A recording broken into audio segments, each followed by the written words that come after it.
Let's do another momentum conservation example. This is similar to the two people in chairs pushing against each other, but it's different. Let's say that I have a helium-4 atom, and the helium-4 atom is the common isotope of helium. It's got 2 neutrons, 2 protons, and 2 electrons. And the helium-4 atom can into a helium-3 atom. The process is that the helium-4 atom turns into a helium-3 atom plus a neutron. In other words, a neutron comes out of the nucleus. And so theoretically, what happens is maybe something like this, that the neutron goes off in one direction and the helium-3 atom, this is now helium-3, goes off in the other direction.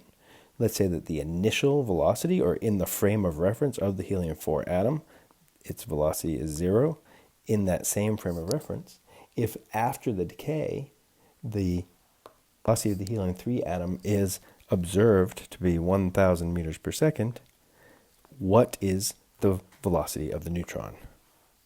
To do this, we need to know the masses, and the masses are approximately, they're actually not exactly, but the masses are approximately 4 atomic mass units is the mass of the helium-4 atom, and the neutron, the mass of the neutron is approximately 1 atomic mass unit. U is a unit, and the mass of the helium-3 atom is approximately 3 atomic mass units.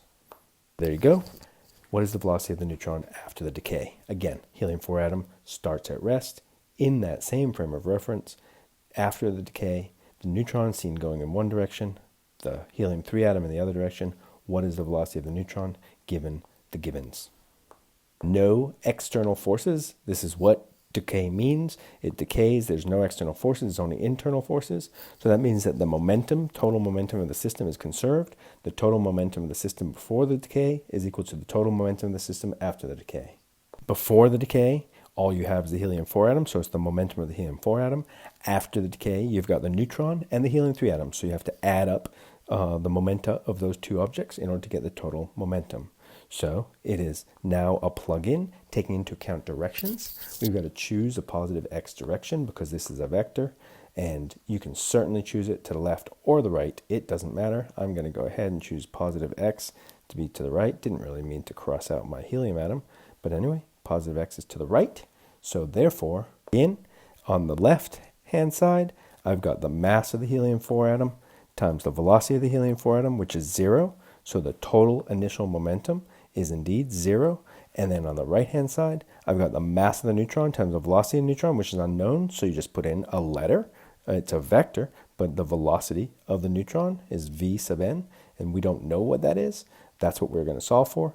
And then the helium-3 atom, we put in the mass of the helium-3 atom and the velocity of the helium-3 atom. This is squished up on the right, but the velocity of the helium-3 atom, it's a vector. It's 1,000 meters per second in the plus x direction. So we then take this equation, and I'm going to go to the next page and solve it. This is just rewriting the equation with the things that we know, plugging in the 0, the masses, plugging in everything that we know, and then solving for v sub n. We get v sub n is equal to minus 3u times 1,000. I didn't even multiply that out. Meters per second I divided by 1u. So I subtract from both sides 3u times 1,000 meters per second I, and then I divide by u.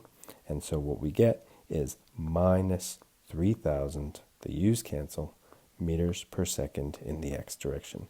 So the velocity of the neutron is 3,000 meters per second in the minus x direction, or minus 3,000 meters per second in the x direction. Done. Reminder that this is just the opposite of a sticking collision. You can call it an explosion because it's two things that are stuck together that end up going apart.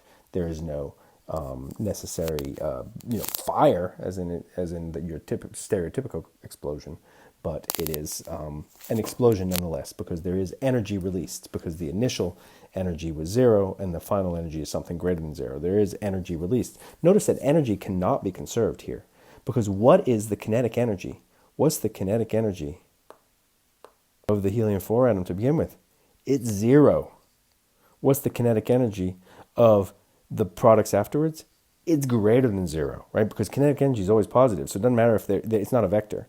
So the kinetic energy is greater than zero. Energy is not conserved in this collision. Nobody ever said energy was. There was no reason for energy to be conserved, but momentum is conserved because there are no net external forces. So momentum can be conserved when energy is not conserved. And that was true. You could do the same thing with the two cars colliding in one dimension. You could see that energy was not conserved. Actually, let's do one more example like that. Two cars, these could be two real cars which have 500 kilogram masses, or it could be two toy cars on a track, maybe that's better. And we're going to have these cars have a head-on collisions. Toy cars is better because we wouldn't like to see real cars with a head-on collision unless they've got test dummies in them.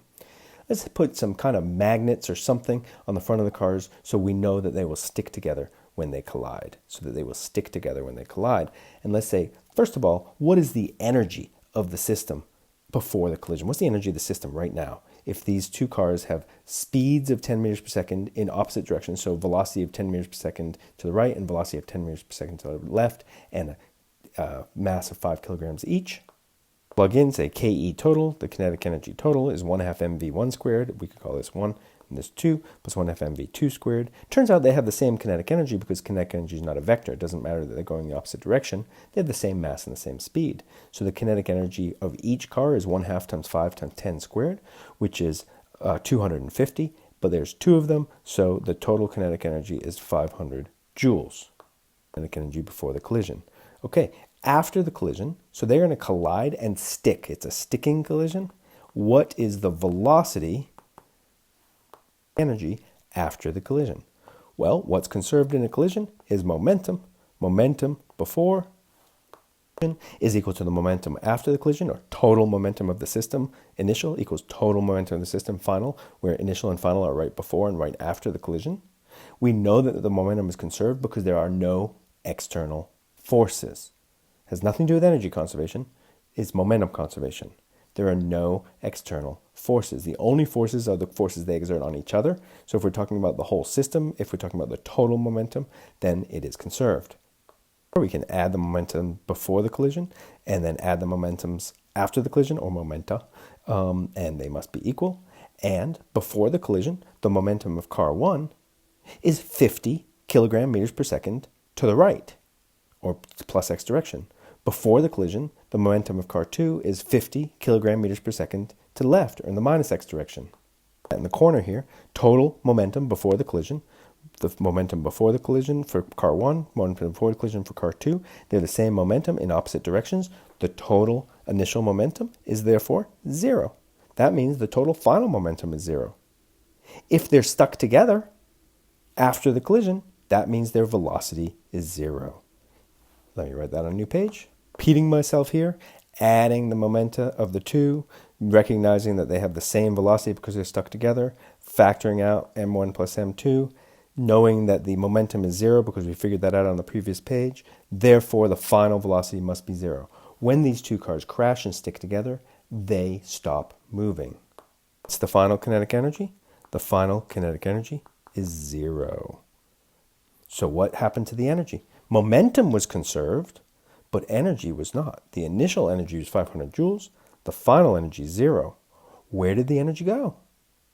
Nobody said it needed to be conserved. Where did the energy go? It went into heating up the system, heating up the system when they crashed. The energy turned into heat. It's like friction. It turns into heat in the crash when they stick together. Okay.